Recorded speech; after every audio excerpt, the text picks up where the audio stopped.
Leigh Brown. This is crazy shit in real estate. Today, we're going to talk distressed commercial real estate. I know, right? It's like your favorite topic ever.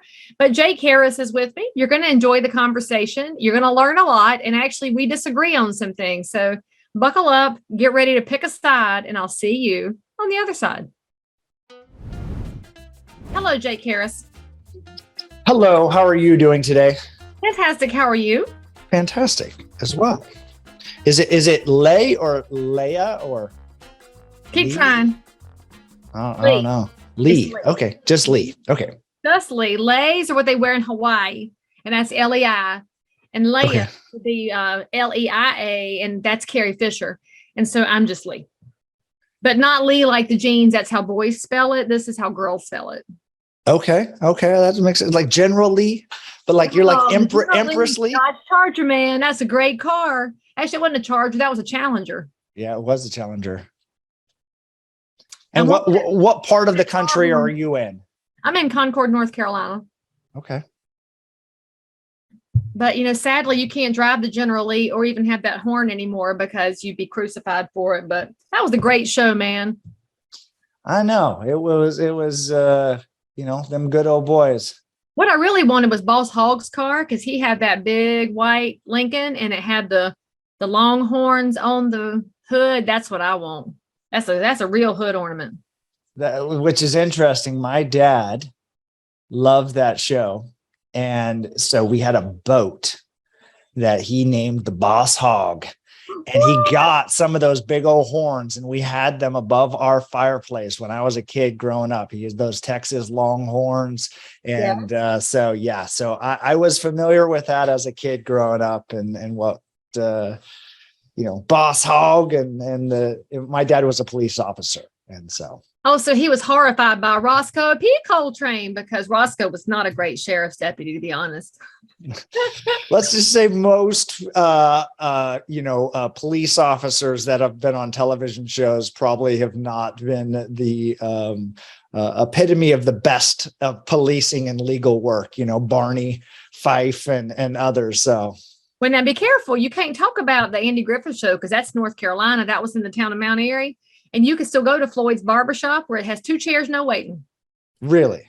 Yeah, it's really fun. They do the Autumn Leaves Festival in Mount Airy every year in October. And you have all of the Mayberry memorabilia still there. It's really cool.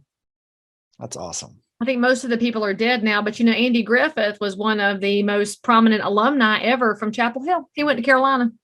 Interesting. Now, where did you grow up? Where are you located now? I grew up most of my life in this area. I have come back to Northern California, just outside Sacramento, kind of in the foothills, heading up towards Tahoe. What's that? Yeah, Placer, Roseville, where are we at? Yeah, Placer County in Roseville. So do you know my good friends, the Ostrom, Steve and Heather? They're with Coldwell Banker. I don't think I know them. Oh, you need to know them. They're amazing. And Heather is obsessed with skeletons. And so they do the best skeleton stuff at Halloween. Okay. Plus, they're really amazing realtors and amazing humans, too, with these really creative and cool kids. But she's really known for the skeletons at Halloween. You need to know Heather. So she's, I think, Rockland and Roseville on Instagram, or Roseville and Rockland. But y'all could be friends. And then Julie Patterson is in Placer County. Do you know Julie? That name sounds familiar. She's a beautiful blonde, and she's been a realtor for like 24 years. She's Julee, and she's one of my Girl Squad people. I love her. I'm so lucky to know so many great people out there, but you're in such a big realtor market. You don't even get to know all the great realtors, but now you can connect. That's true. And I did a lot of transactions in this area for a while, but we did so many of them internally. And then most of my stuff in the last 7-8 years has been outside of California. It's been in Texas, and I had a property in Concord, North Carolina. I never saw it, but we did a pretty sizable flip operation, and we did investments in 23 states. Nice. When was this? Great Recession? Yeah. So really focused on, 09 until about 2014 in California, then 2014 to 2020 was kind of more nationwide, with heavy concentration in Texas and Georgia. But then we also, started picking up a little other markets as well. What we really were trying to do is stay ahead of institutional investors because their cost of capital was so much cheaper and they just had more money. We would maybe be playing with millions, they were playing with billions. And it was just like, I can't win. I keep getting outbid. And it was kind of like, just, I don't know, I'd say pissing in the wind, it maybe felt good while it was happening, but then all of a sudden all you were doing was getting yourself wet. And so you got bidding them up. And then it was just like unending amounts of money. And so they moved markets. And so instead of fighting them, we just decided to, go where they weren't. Yeah, they're evil, frankly. I'm not a fan of the big money that's behind this ESG movement, the BlackRock, State Street, Vanguard. It's insidious. And I really don't think people are in tune to how big of an issue this is. They've stated that their goal is to own 30% of the US housing stock. And I don't think regular people understand how that's going to give them so much power to lever the markets. And like you said, you squeeze out investors, but it squeezes out homeowners, it squeezes out affordable rents. I mean, there's so many consequences of them owning that much. It's crazy. Yeah, I mean, it's what's awesome is selling to them. Well, that's true. No inspections, no appraisals, cash. It looks easy. We would do some really great things and do hard work and then just hand them off, and to be honest, I mean, they have, and so you say that from insidious from a high level, but it's also like, where's their money? Is like Texas teachers, the teachers pension fund needs a place to make money. And then they're like, we don't think putting it in the stock market and getting a bunch of fees. We think also owning a little portion of America also makes sense. And so it does actually, if you the ripple effect, and there's fees, lots of fees being made by these institutional and very sophisticated investors.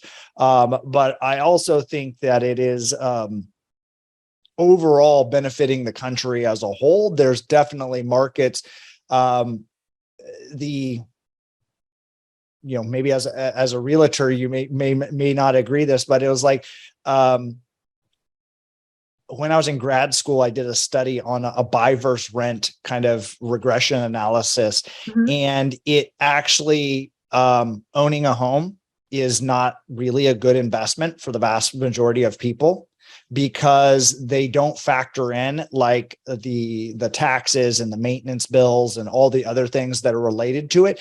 And really what it is a forced savings plan. And so it's just like they're forced to put money into this house that over time has kind of grown with inflation. Had they actually just invested that same amount of money, they would have made way more money investing it somewhere else, but it gave a little bit of continuity or security or other things like that. But the vast majority of the world does not own their own house or own where they live, but they can have some long-term rentals. And I would argue that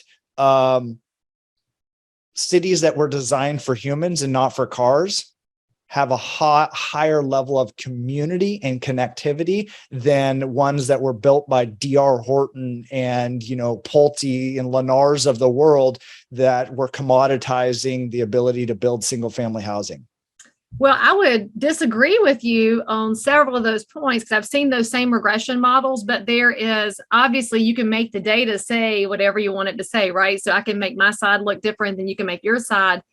But the thing that's seldom accounted for is that you almost need a forced savings plan because Americans have a low savings rate. We have budget leaks with crap like this where people will just go spend unless there's a way for them to save. And we know this because at the average retirement age, and we can use 67 now where Social Security kicks in, someone who's rented their whole life has an average of $4,000 in savings. The person who's owned their home has an average of $200,000. Now, even adjusting for inflation, that means the renter is so far behind, they're either going to have to work forever or rely on the government, which is something we were never intended to do as free individuals, is rely on any kind of a government body to look after us, which is one side of that regressive analysis that gets left out, but also the emotional piece, because you can invest in the stock market all you want, but you can't plant tomato plants in the yard, and you can't let your kids get off the school bus there and paint the bedroom because you need to have a different environment. And if you look at the COVID era, I think it really demonstrated how important that sanctuary space is to people, because they needed that work from home environment. Kids were schooling from home, and people that didn't have their own space, man, they felt it. And so, of course, it resulted in this big run up, which has been great from an equity standpoint, but also is not sustainable over the long haul. But still, I would make a play for home ownership. And to those cities that are built for people and not cars, I'm just going to say that as somebody who lives in a suburban market, we have a lot of those vinyl villages, the D.R. Horton Pulte neighborhoods. And it's not about the design as much as it is about the attitude of where people live, because I have seen amazing communities built inside these neighborhoods. It just depends on, are people willing to go outside and say hey to each other? Because I find a lot friendlier environment here in Concord than I found when I lived in Manhattan, which is not a car city. That's a people city.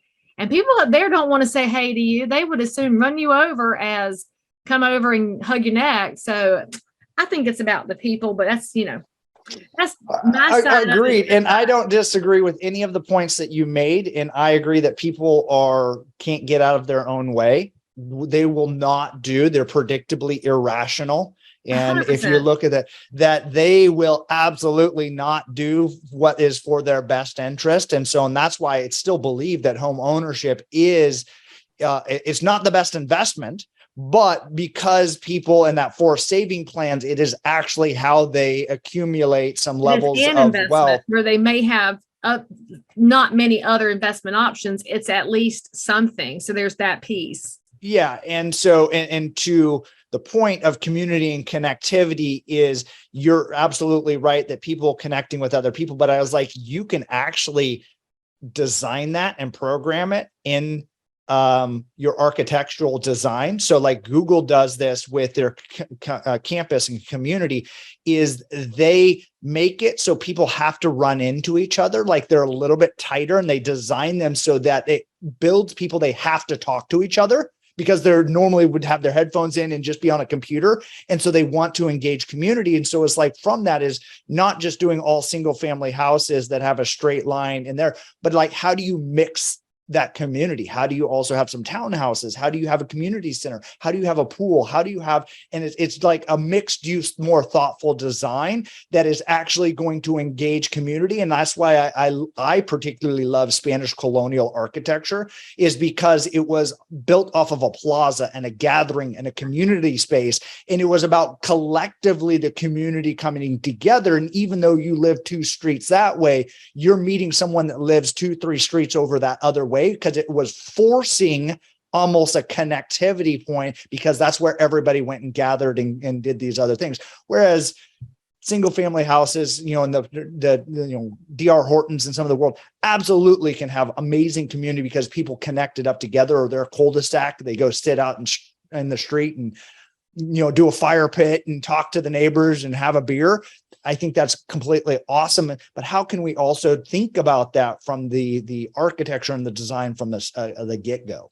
Well, I do think that live, work, play is the concept that a lot of builders are putting forth now, but it's not the same thing as a big city, right? So it's just more about having more activities and businesses and retail and office all within a proximity, which is kind of in between what's being described. And I think they're positive, but I also say there's a generational disconnect, because we have to figure out, you and I are Gen Xers, we have to figure out how these millennials and Zoomers are going to learn how to put these things down and take out their earpods to interact. And I don't know, you can't force that, but they're going to have to embrace this at some point, and they just haven't yet in this era of digital. Although I'm not gonna lie, I mean, we're recording this at the end of October. Nothing made me happier than to watch the metaverse valuation implode, because Zuckerberg is all in on that creepy virtual Second Life world. I'm a real life person. I can't stand how people want to digitize everything. So I'm a candidate for live, work, play, to be honest. And it's way better than these little insect pods that are being designed. Yeah. I was like, I don't, you know, Oh, did you not look at the I'm on TikTok. I'm on TikTok. My team put me on TikTok, and actually they informed me. Somebody actually, I didn't know I was on there. They're like, "Hey, what are you talking about?" Because I said, "I'm not on TikTok." And they're like, "Yes, you are." And I was like, that's what my team did to me, because I'm like, I'm not into TikTok, and they put me over there. Now I have followers and comments and stuff, and I don't even look at it. yeah. And that's what I was like, I don't know. I was like, am I dancing or singing or something? Like, what am I doing? And they're like, no, we're just repurposing some of your content and putting it over there. I was like, all right, whatever. But I was like, but I'm on TikTok. And I was like, so maybe I'm in the metaverse too. And I'm actually really famous in the metaverse. I just have no idea. It's entirely possible, but nobody has legs in the metaverse. And so I think that's a very weird thing they've set up over there. But, so Catch Knives is your Instagram handle. So you got to tell me why. I got to know that story. Tell me about Catching Knives, Jake. I wrote a book called Catching Knives, a guide to investing in distressed commercial real estate. I have bought a lot of distressed real estate over the years. And so the origin of that, or at least what I illustrate in the book, is 2007, 2008. I was sitting on a street corner down in Tucson, Arizona, working on a house. And I was crying. And I was praying to the good Lord, can I please be worth no money? $0, like start over. Can I be worth nothing? Because I'd actually had at that point a negative net worth. And not only did I have a negative net worth because of the devaluation of a lot of these assets, I was hemorrhaging money, and I was bringing money to the closing table to get out of them and to try to get out from under of this portfolio. I ran out of money before I ran out of, properties. And so then as the values were going down, I'm working, I had good credit prior to that, but so my banks had like auto withdrawal, mortgage payments and other things like that. So I had a negative bank account balance. So like, even if I made money, I couldn't even take money to the bank, because then they were just like, hey, you're negative $5,000. Thank you very much. Now you're negative $3,000. Like, and so I was like, well, how do I pay bills, to do this and to pay rent and do these, or do anything? And it was just like, I was in just this, very negative abyss of existence, and being over levered on a portfolio, and then seeing it decline in valuation. And that's where I was just emotionally and just, broken. And I was sitting on that street corner and I was crying, and I was just like, I want to be worth nothing. That would just be so much better than where I am in existence. And so on the back of the book, and the reality is the best time to be buying is when there's blood in the streets. And even if the blood is your own blood. And so I was like, I was the epitome of that exact thing. And so, and then, it's a cheeky, kind of a play on financial advice that they tell you to not catch falling knives because you could get cut. Just wait until they fall. So the whole premise is what I was talking about is you need to be able to be prepared and do your homework and have systems to where you can go catch knives. If you have a business plan, I'm saying it's risky to go buy distressed assets, but it can actually give you the greatest, generational wealth, rocket ship by taking off, by having a business plan, even if it's declining in value. And so my experience is working against or selling off to some of these institutional investors, was seeing how they were playing the game, how they were playing it differently than I was, and how they were macro correct and they made billions of dollars. And I was micro correct, and I was really good at saving on maybe the baseboard per linear foot. I saved 25 cents a linear foot on saving the construction. And so I made $200 extra on that individual asset, but they were macro correct and they made $8 billion. And I was like, oh, I'm thinking too small. I'm playing too little. I don't have a model and a system put together. And so the catching knives was, this is how you can actually do that, by having and putting together structure and systems and due diligence and things that are then ultimately help prepare you for not being in the situation that I was in. And so that was, I advise people, maybe hindsight. I was talking with another branding group. They said, do you ever have to explain the title? I said, yes, often. And they said, well, maybe on your next one, you won't, win any clever awards, but you'll have some more clarity around it. Cause even my wife, she's like, I don't get it. It seems weird. Like it seems violent, or something like that. So, but it starts a conversation. And so maybe that's the whole goal, is starting a conversation. So talking about distressed commercial properties, obviously, again, recording this end of October, 2022, the commercial market is in what I would just affectionately call purgatory right now, because nobody really knows. Is it going to go back up as people come back to office? Is it going to go up as we see repurposing of commercial space into residential uses? Is it going to go down in the interim? Is it just zip code by zip code, market by market? I'd love to know what criteria you're looking at when you look at these properties, because the thing you should all know, if you're watching and listening to this, is there is no way to time the market. If anybody could time it, we'd all make a fortune and get in and get out. So you have to always assume that wherever you buy, it could go down, it could go sideways, it could go up.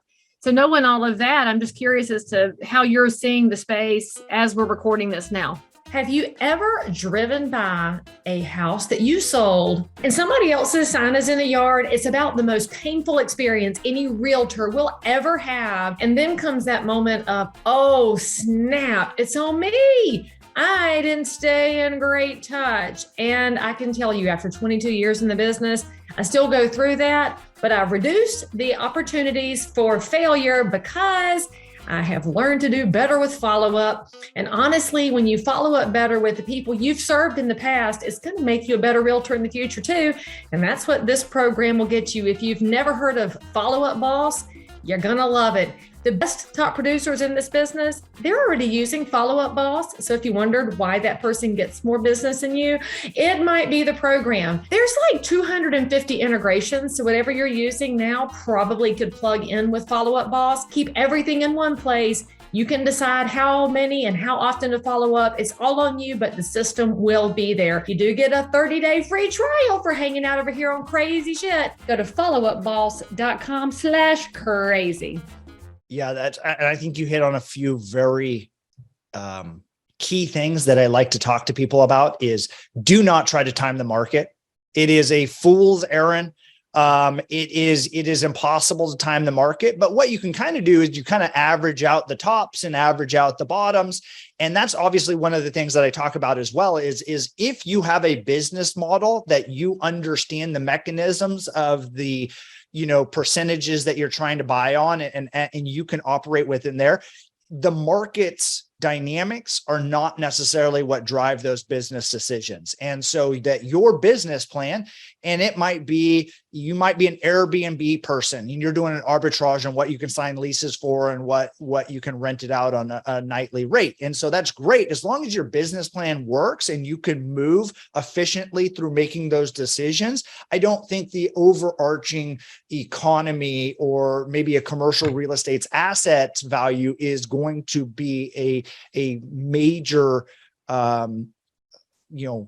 pro or con to what your business model is. So when I look at this in the current environment, is I use a lot of data. I determine, and look at job growth, population growth, affordability indexes, and then kind of a catch-all of demographics. And so I am very, very bullish on markets first and foremost, is because there's something that's happening with a positive, population increase and migration. And then I use some other things is I track infrastructure bond spends. So government's spending. And so there's really like an urban renaissance that's happening this country over, is that as maybe in the 80s and 90s, even some of the 2000s, there was a lot of downtowns that for lack of a better word, had like a, decline in population or white flight or something. And now they're like, hey, how can we make a better and building, as we were talking earlier about building communities, is they're like, we need to reinvest into the parks, or putting a new light rail, or putting transportation systems into that, improving the roads.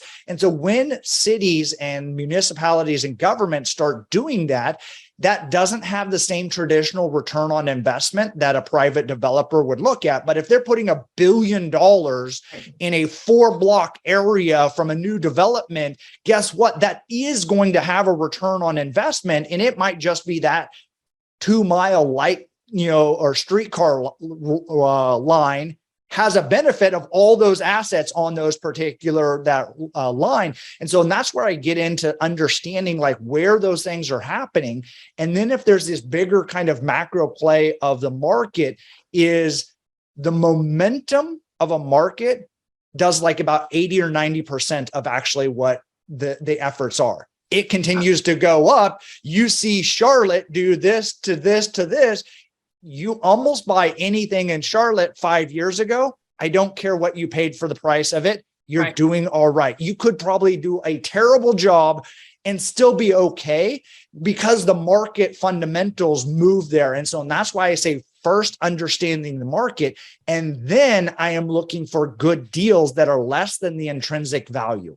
So when I say that is, if it costs $200 a square foot to go build a building, and you can buy it for $150 a square foot, that's a win. That becomes a win. And so then obviously understanding, because with commercial real estate is about what the rents it can generate. And a vacant commercial building is worth very little money, whereas in residential, a vacant residential building is worth a lot, or a house is worth more money because people have the freedom to move in or to buy it or rent it out and do those other things. And so you have this difference of a teeter-tottering, is understanding how and you're going to drive revenues on that commercial building.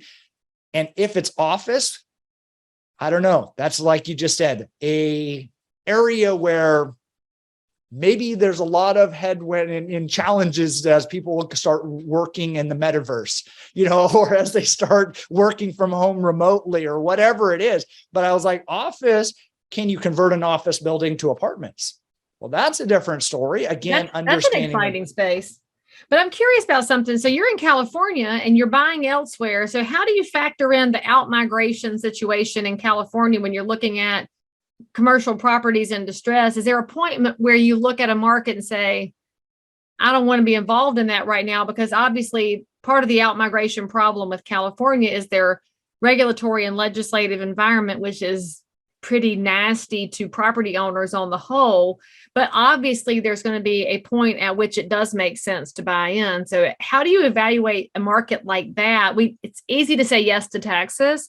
It's easy to say yes to North Carolina. Why would somebody say yes to California in this space?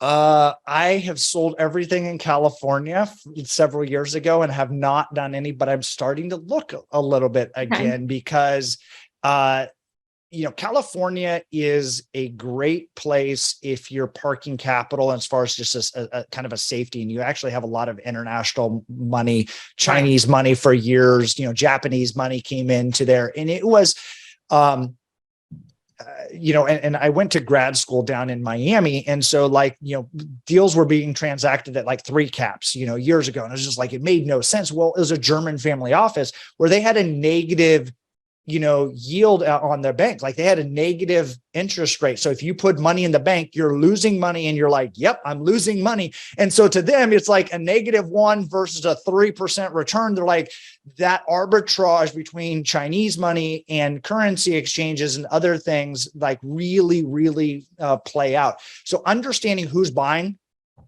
what are they, paying for those? And then I think you had a perfect description of this, is as in purgatory, that commercial real estate is like, people just aren't transacting right now because the capital markets are like crazy, haywire. Like you're not even sure what's going to happen. And then there's such what the buyers are willing to pay down here and what the sellers are willing to sell. There's such a huge gap between the two of them that just nothing is transacting right now. And so it's just kind of like, we're not sure what's going on. And so when I say that is, and why I think they're stressed is people do have motivation to sell sometimes is, maybe they're trying to preserve another asset that's actually doing really well. Maybe there's unfortunate sometimes, life gets in the way and there's divorces and there's, medical issues, there's other things. And so that's why I say that intrinsic value, what are the sticks and bricks worth? And then when you're getting it at a certain amount of discount, California, it makes it very, very difficult to bring new product online. Mm-hmm. So then when you have and can buy existing assets and you can buy them at a discount, you can understand. And again, it has to do with what is your investment horizon? So people are like, hey, I want a good deal. And I go, well, is this in 6 months? You want to flip it in what's a year? A good deal for you? You're investing for the next 10 years? Are you investing for lifetime? I'm going to buy this and own this forever. Okay. And so all of those things factor into someone's decision-making process. And at least when I look at it, is this is 3-year money, 5 years money, 10-year lifetime. And I go, and those would then depend on what asset and what purchase price I would be willing to pay for a particular asset. And so California is doing an amazing job. Washington, New York, Oregon doing fantastic jobs of driving people out of California, New York, Washington, and they're driving them to these states like the Carolinas, to Florida, to Texas. They're driving them to those other things. It's just understanding where that net migration is going. And I just prefer to go get for new development or redevelopment on things that are easier to do instead of, and Warren Buffett talked about this, about comparing it to being an Olympic high jumper. To be an Olympic high jumper, you have to go clear 6 or 7 foot bars. Mm-hmm. You have to train, you have to eat right, you have to work out, you have to be a super efficient. And then you can clear this and be like, look, I'm an Olympic high jumper and I win gold medals. So, and I translate this I would rather just go find 6 1-foot bars that I can step over instead of 1 7-foot bar that I have to train, and be amazing at. So again, that has to do with the market momentum and then the assets that just maybe other people aren't interested in. And for me, that tends to be in that maybe that $5 to $15 million price point, just because there's not a whole lot of competition. The institutional investors don't want to buy it. And then the mom and pop investors, it's a little bit too big for them sized out. And so, and maybe that sometimes in some markets it's 3 million, some it's 5 or 10, but that kind of middle market price point, I have found that I've been the most successful because I get to kind of determine the right price that makes the risk adjusted return for what we plan on doing to it. And by the way, if you ever want to know, friends, where you can figure out the out migration, in migration for a different area, you can always go to census.gov. There's a ton of data in there that will show you zip code by zip code where people are moving to and from.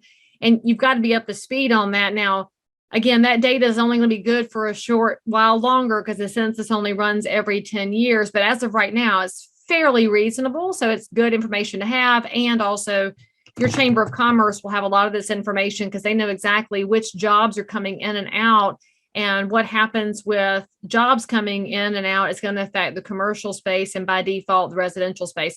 So Jake, my whole show here is built on the crazy shit in real estate, the things you never expect to see or find out about. So I'm curious if you brought a little story for my listeners and viewers about something you've seen that you still can't believe you experienced in real estate.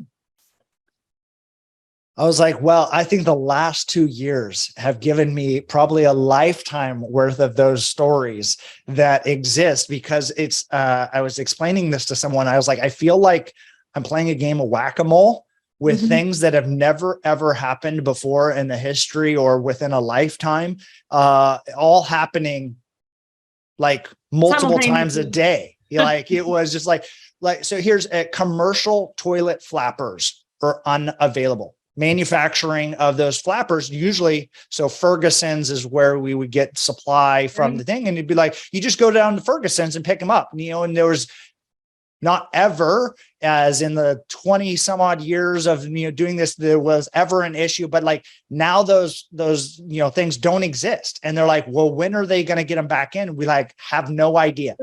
And so then it's okay, well, I mean that's not a big deal. Whatever, okay. Well, then it was well, that commercial toilets, are inspect to a certain configuration of the plumbing equipment and the plumbing layout. And so, oh, by the way, so you're like, well, let's just do a different toilet. Well, no, now you have to configure the entire plumbing. And that's a $200,000 change order to reconfigure the plumbing to fit to this other manufacturer's or their proprietary layout. And so then you're like, now weighing some of these things out is like, how long do we just wait and hope that manufacturing capabilities come back online for flappers?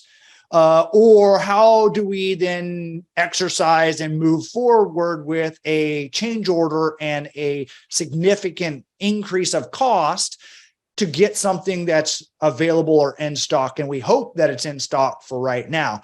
And so it's like that with transformers and PVC Everything. pipe.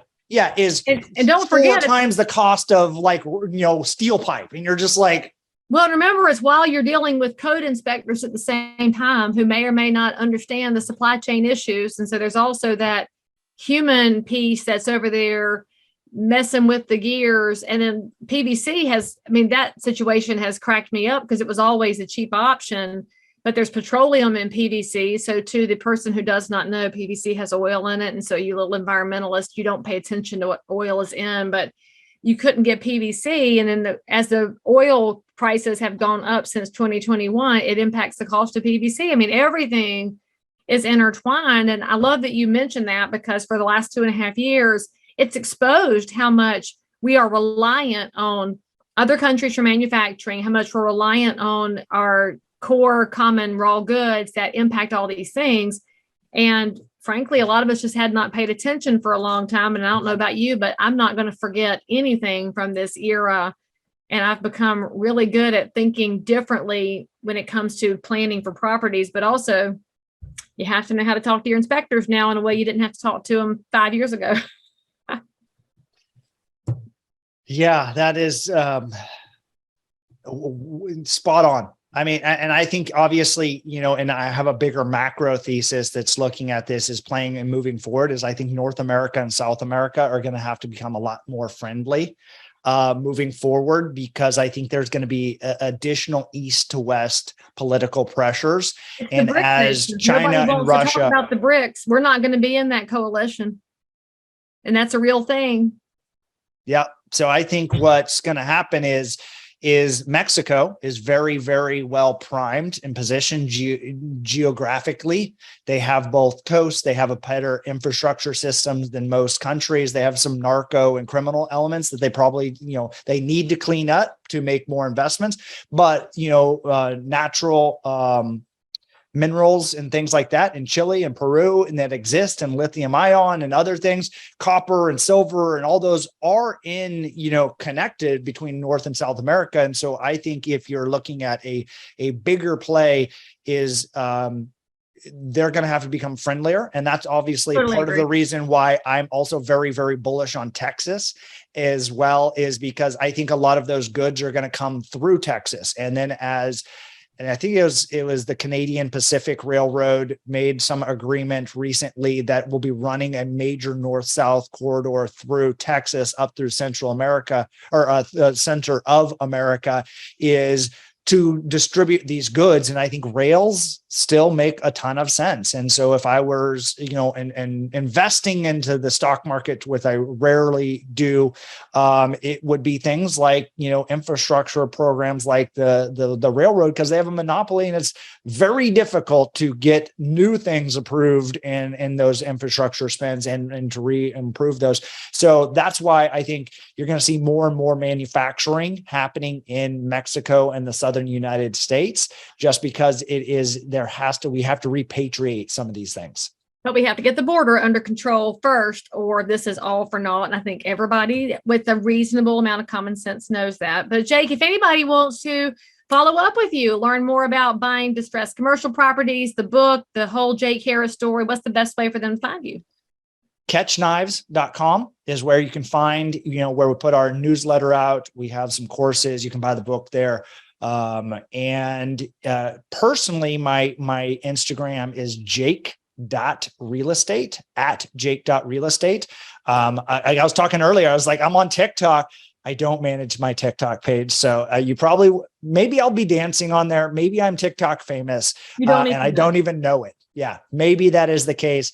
YouTube, Jake Harris Real Estate, other things like that. I pop up on a lot of those particular platforms as well. So always happy to connect with people, talk real estate. It is like I'm a dancing monkey. You put a quarter in me and I bang my cymbals. Yeah, like let's talk real estate. Yay.